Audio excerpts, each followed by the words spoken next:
Olá, queridos. Vamos dar sequência ao nosso culto através da Palavra Santa de Deus. Quero convidar vocês a abrirem a sua Bíblia em 2 Timóteo, capítulo 1. Nós vamos ler o verso de número 12. Amém? Olha o que diz o texto. E por isso estou sofrendo estas coisas. Todavia, não me envergonho, porque sei em quem tenho crido e estou certo de que Ele é poderoso para guardar o meu depósito até aquele dia. Santo Deus e poderoso Pai, que a Tua palavra nesta hora, Senhor, nos edifique trazendo vida e conhecimento da graça e do poder de nosso Senhor Jesus Cristo. Ó Deus, obrigado por esta manhã, Senhor. Já te agradecemos, Senhor, pelo dom da vida. Já te agradecemos pelo cuidado com os nossos familiares, pela nossa casa, pelos nossos celeiros. Ó Deus, oramos também pelos aqueles que estão enfermos, aqueles que estão precisando de milagre. Nós sabemos, ó Pai, que tem muita gente, ó Pai, nesta manhã, Senhor, clamando por socorro. E a Tua palavra diz que o nosso socorro vem do alto. Ser conosco nesta manhã, nos edifica na fé, nos faz ser consolidados pelo poder da Tua palavra. Nós já Te glorificamos e Te agradecemos pelo milagre da vida. Assim, ó Pai, recebe este culto de adoração nesta manhã, em nome de Jesus. Glórias Te damos, glórias Te damos. Queridos, Paulo registra esta carta a Timóteo, seu filho amado, e ele deixa bem claro de que ele entendia que o seu tempo já estaria chegando e diante de todos os sofrimentos, ainda assim, Paulo passa para Timóteo a alegria do privilégio de ter sido escolhido por Jesus. Assim é a minha vida. Assim é a sua vida. Nós fomos escolhidos por Jesus para glorificar o nome dele e dar louvores ao teu santo nome.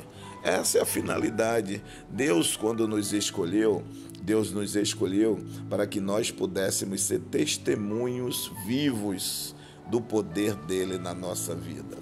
E ele vai escrever a Timóteo essa carta, que seria na segunda carta e a sua segunda prisão.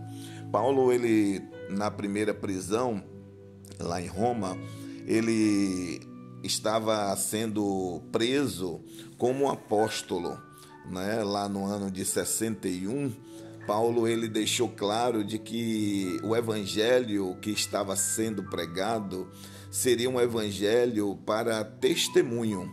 E quando ele chega lá em Roma, na sua primeira prisão, ele prega para toda aquela tropa, para aquele exército. Ali ele faz amigos, ele faz pessoas com referência cristã, muitos se converteram. E Paulo, na sua primeira prisão, teve uma certa regalia.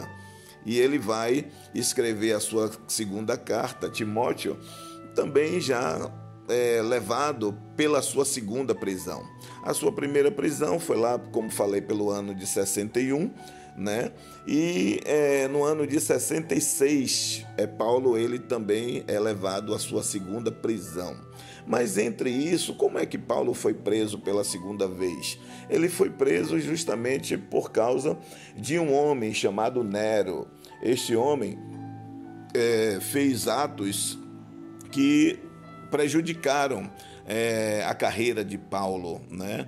Ele tentou de todas as formas fazer com que os cristãos na época fossem tomados como pessoas que fossem desprezíveis.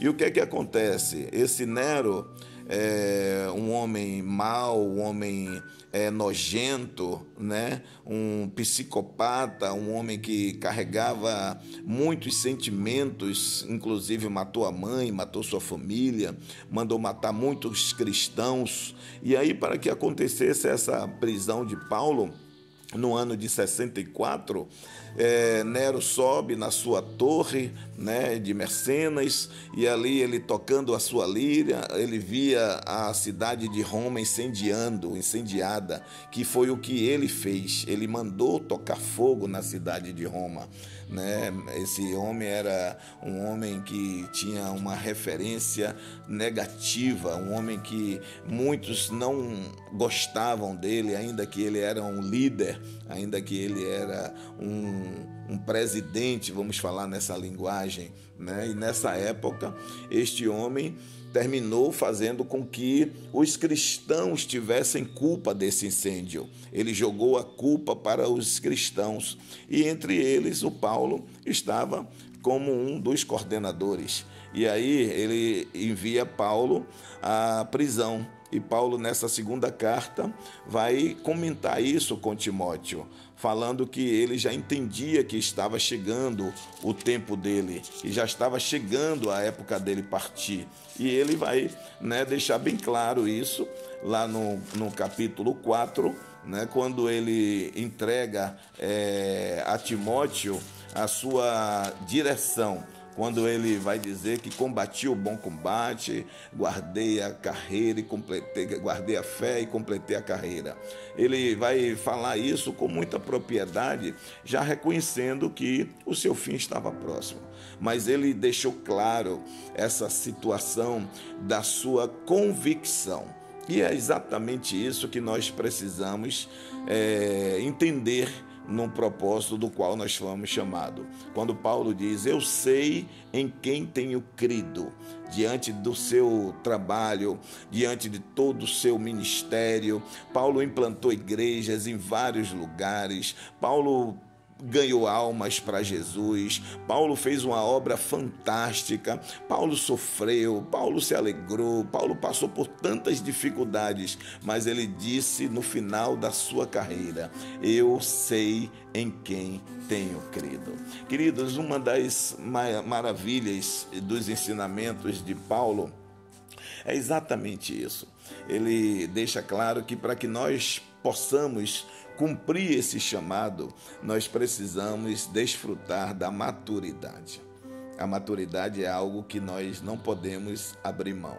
Um crente maduro, um crente que sabe o que quer, um crente que está apto a passar por todas as aflições, ele sabe do chamado que ele tem. Ele não abre mão, aconteça o que acontecer, passe a situação que for, esse homem, essa mulher, ele vai permanecer vivo.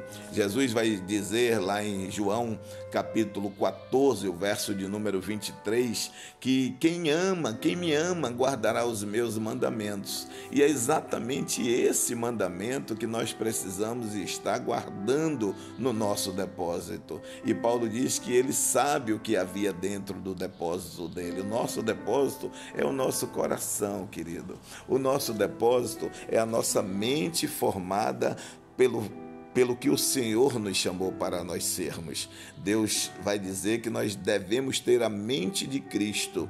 Nós precisamos que essa mente ela seja frutífera, que essa nossa mente seja uma mente que traga raciocínio. Ele vai dizer também, Paulo, que nós devemos ter uma mente onde vai produzir a reação da qual nós precisamos ter consciência.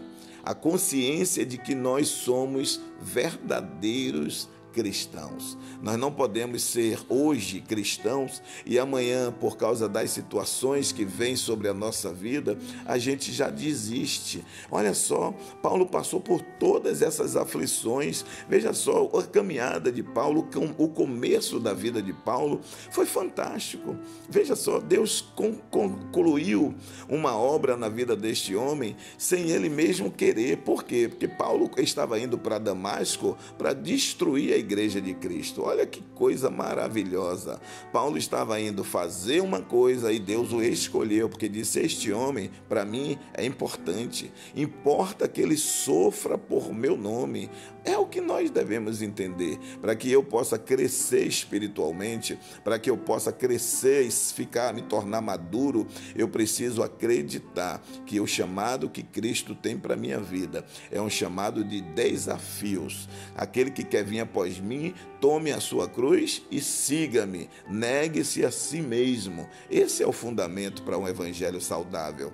Esse é um fundamento para um evangelho vivo. A gente quer só coisas boas. A gente quer pedir a Deus e não quer que as respostas, muitas delas, possam ser que venha a ser que Deus negue os nossos pedidos, e aí a gente fica frustrados.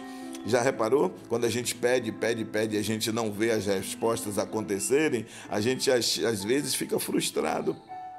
Pensa que Deus não está ouvindo, pensa que Deus não está conosco, mas nada disso. Pelo contrário, Deus ele só vai lhe dar, ele só vai lhe enviar a respeito do que você está pedindo, se Deus sabe que isso vai trazer para você uma edificação. Tem coisas que a gente pede, tem coisas que a gente necessita, mas que é o nosso entendimento. A palavra de Deus diz que o homem pode fazer planos, mas a resposta certa vem do Senhor. Então, queridos, é uma convicção. Se eu tenho convicção de que Deus sabe tudo e Ele conhece todos os meus sentimentos e sabe o que é melhor para mim, eu vou aprender a esperar. Isso chama-se maturidade. Por isso que Paulo ele vai chamar Timóteo e ele vai dar algumas instruções ali a Timóteo. Olha, meu filho, ande no caminho certo, procure fazer as coisas corretas, ande fazendo tudo que Cristo nos ensinou. E é exatamente isso que nós precisamos, andar no caminho que Cristo andou. Se eu quero ter resultados na minha vida, se eu quero ter resultados para glorificar o nome de Deus, eu preciso andar no caminho que Cristo andou. Aí, diante da maturidade, eu também vou ter o quê? Compromisso com o reino, porque a maturidade vai me ensinar a ter um compromisso. Pedro vai ensinar lá na sua segunda carta, no capítulo 3, versículo 18, que nós devemos crescer no conhecimento e na graça de nosso Senhor Jesus Cristo. Como é que eu vou andar no caminho de Cristo se eu não conheço a sua graça, se eu não conheço os seus manifestos? Nós precisamos estar lendo a palavra, nós precisamos crescer no conhecimento da graça de nosso Senhor Jesus Cristo, para que as coisas que Ele planeja ao nosso respeito, todas elas possam se encaixar no lugar certo, no tempo certo e com as coisas certas. Nós precisamos estar atento às Escrituras, nós precisamos estar atento aos ensinamentos que o Senhor quer para nós. Como é que eu vou crescer? Como é que eu vou ter maturidade espiritual se eu não estiver ouvindo a voz do Senhor? Às vezes, a gente fica muito confiante no que o povo fala, no que o povo diz, mas às vezes a gente também deixa de ouvir a palavra de Deus através das suas escrituras. O Senhor, ele teve tanta preocupação em escrever as suas escrituras, que ele diz que ela é inspiradora, ela é algo que nos faz ser conduzido à verdade, a um fundamento. Então não tem nenhum outro fundamento que não seja Cristo o Salvador. Cristo é que nós precisamos crer, acreditar, guardá-lo dentro do nosso coração. Por isso que Jesus diz assim: eis que estou à porta e bato. Se alguém abrir a porta, eu entrarei e ceiarei com ele e ele comigo. É esta comunhão que nós precisamos ter com Cristo, de abrir o nosso coração para que haja uma penetração da parte de Deus, que este espiritual possa fazer parte diariamente da nossa vida. Aí nós vamos compreender qual é a boa, agradável e perfeita vontade do Senhor, para que eu possa crescer, para que eu possa permanecer, para que eu possa dizer: eu sei em quem eu tenho crido, eu preciso permanecer avivado. Paulo passou por todas essas crises, por todas as dificuldades. Ele dizia na tua carta lá aos Filipenses, né, que tanto sei estar com fartura, como sei estar na escassez. Tudo posso naquele que me fortalece. Para que esse homem pudesse falar isso, ele teve que passar por grandes desafios. Assim, eu e você nos dias de hoje, nós estamos passando por grandes desafios. Essa epidemia, ela não pode ser maior do que o poder de Deus. Essas crises, elas não podem ser maior do que a graça de Deus sobre a sua vida. Nós precisamos entender que o projeto que Deus tem para o ser humano, para a face da terra, ele vai se completar, mas mediante a minha fé, mediante ao meu conhecimento, porque tudo está escrito. Nesses últimos tempos, muitos irão esfriar. Nesses últimos tempos, por causa da igreja que não está tendo os cultos presenciais, algumas estão tendo dificuldades até de se manter financeiramente. Esse tempo de esfriamento, chamado apostasia, ele está nas portas. Eu só vou conseguir dizer em quem eu tenho crido, eu sei em quem eu tenho crido, quando a minha firmeza me fizer entender a necessidade de aproximação de Cristo Jesus. Querido, nós só vamos conseguir passar por esta prova se nós estivermos arraigados no poder da palavra de Deus. Caso contrário, haverá frustrações, haverá dores, haverá sofrimentos, porque a carne vai estar falando mais alto. Quando nós estivermos no Espírito, nós vamos entender as coisas do Espírito. E a palavra de Deus, ela é espiritual. A palavra de Deus, ela é algo que só os crentes, só os cristãos vão entender. Então, querido, que você possa receber do Senhor essa maturidade para suportar essa sã doutrina que está vindo nos dias de hoje. E nós precisamos entender que é em Cristo, que é em Deus que nós seremos vencedores. E aí eu destaco lá em Romanos capítulo 8, o verso de número 35. Eu quero ler com vocês aqui, Romanos capítulo 8, versículo 35, que olha que texto fantástico ele vai dizer aqui para nós. Vamos fazer essa leitura? Olha só, diz assim, vamos ler do verso 31 em diante. Que diremos, pois, à vista dessas coisas? Se Deus é por nós, quem será contra nós?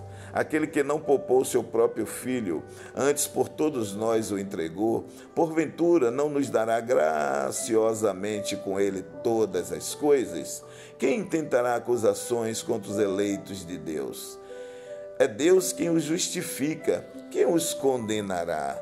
É Cristo Jesus quem morreu, ou antes, quem ressuscitou, o qual está à direita de Deus e também intercede por nós. Quem nos separará do amor de Cristo? Será tribulação, ou angústia, ou perseguição, ou fome, ou nudez, ou perigo, ou espada? Como está escrito, por amor de ti, somos entregues à morte o dia todo. Fomos considerados como ovelhas para o matadouro. Em todas essas coisas, porém, somos mais que vencedores por meio daquele que nos amou. Porque estou bem certo de que nem a morte, nem a vida, nem os anjos, nem os principados, nem as coisas do presente, nem do porvir, nem os poderes, nem a altura, nem a profundidade, nem qualquer outra criatura poderá nos separar do amor de Deus que está em Cristo Jesus. Essa é a maturidade que nós precisamos.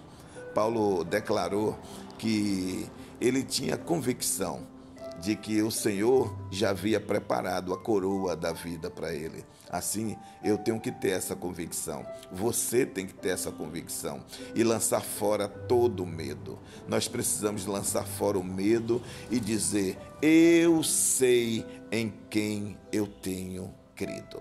Queridos, que Deus os guarde. Que Deus lhe dê paz. Que Deus lhe encha de pleno conhecimento da verdade de Cristo Jesus. Deus é contigo. Que Deus lhe dê força. Forte abraço.